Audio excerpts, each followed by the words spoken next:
Halo anak-anak, selamat siang. Bertemu lagi dengan Ibu dalam pembelajaran prakarya kelas 7.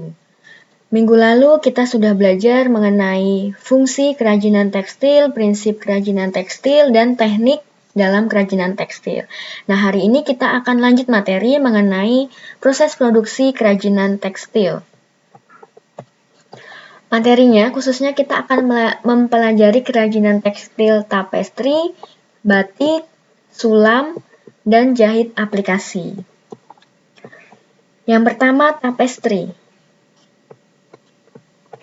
Menenun bagi orang Indonesia itu merupakan suatu perwujudan upacara yang dimulai dari tahapan kerja yang jelas, tata tertib yang harus dipatuhi, dan menjelma menjadi suatu kebiasaan.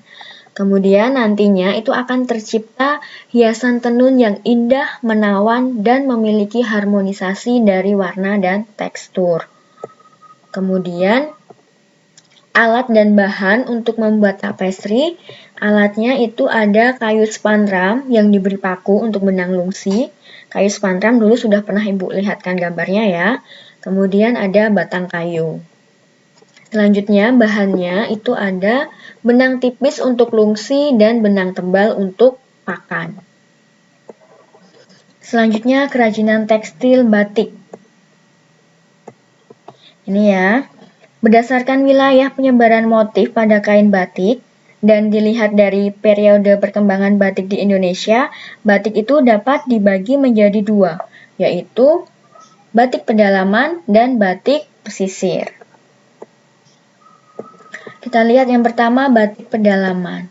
Adalah batik yang berkembang di masa lalu, khususnya di Yogyakarta dan Surakarta.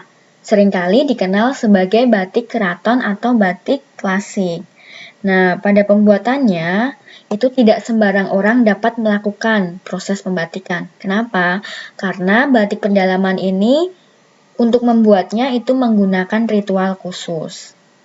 Kemudian untuk batik pesisir, itu adalah batik yang berkembang di luar keraton dan dipengaruhi oleh budaya luar seperti Cina, India, dan Arab.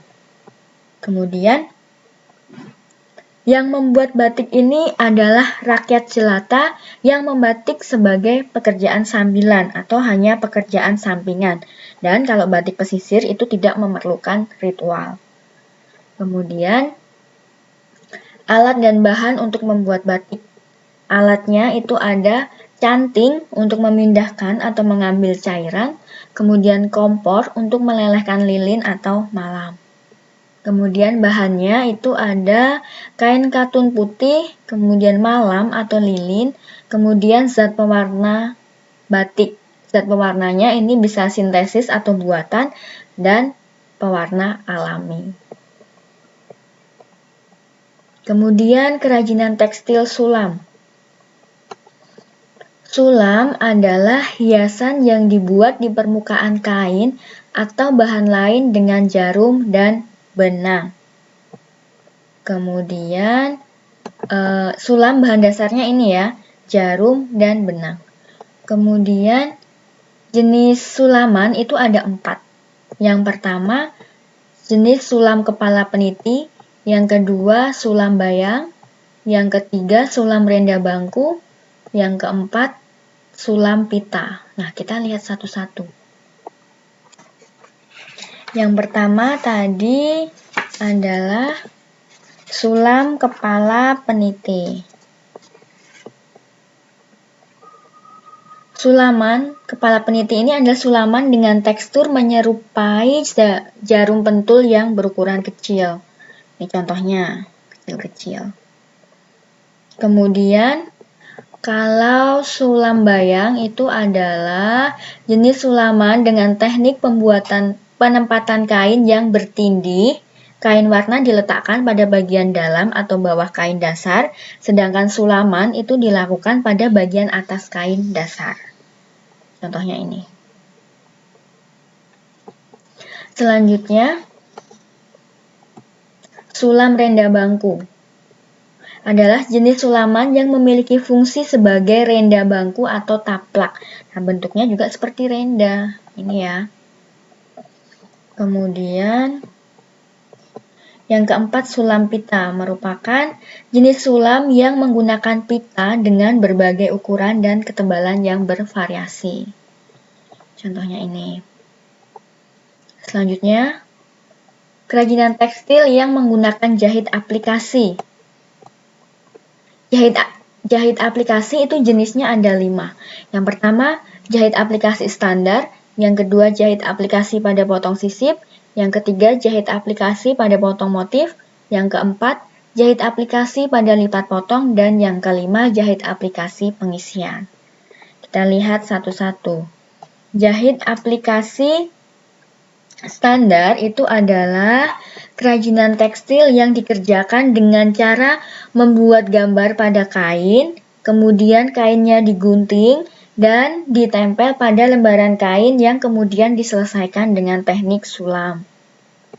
Ini contohnya, bisa menggunakan kain flanel.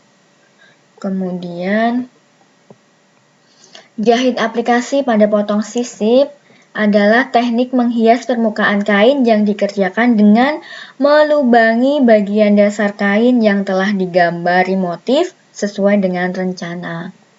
Contohnya ini. Kemudian, jahit aplikasi pada potong motif itu adalah teknik menghias permukaan kain yang dikerjakan dengan cara memotong motif yang ada pada kain, kemudian ditempel pada permukaan kain.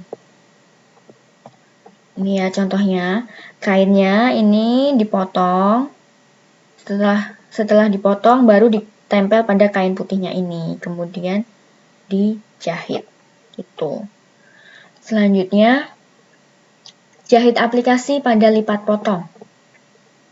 Teknik menghias permukaan kain caranya dengan melipat lembaran kain, kemudian dipotong sesuai rencana agar simetris, kemudian ditempel pada dasar kain dan diselesaikan dengan teknik tusuk veston. Contohnya ini. Selanjutnya, jahit aplikasi pengisian adalah teknik menghias permukaan kain dengan cara menambah potongan kain yang berbeda warna. Dapat juga ditambahkan renda atau pita. Nah, contohnya ini ya.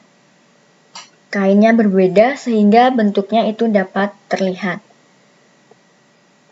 Selanjutnya, alat dan bahan yang digunakan untuk jahit aplikasi.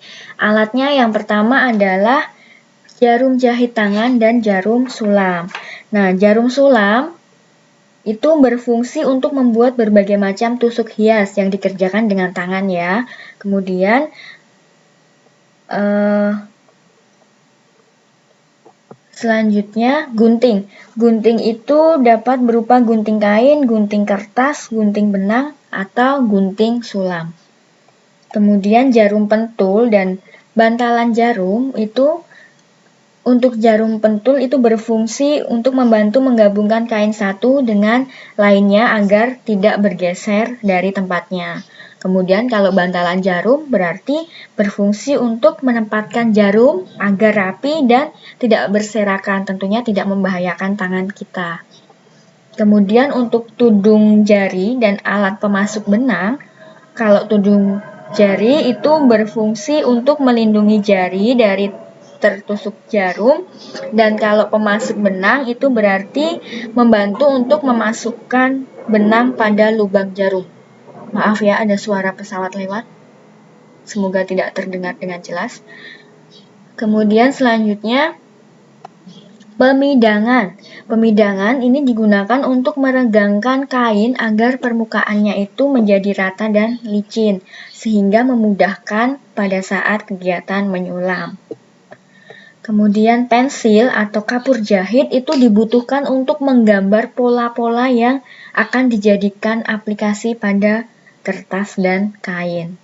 Selanjutnya cukil atau pendedel benang itu digunakan untuk membongkar jahitan yang salah.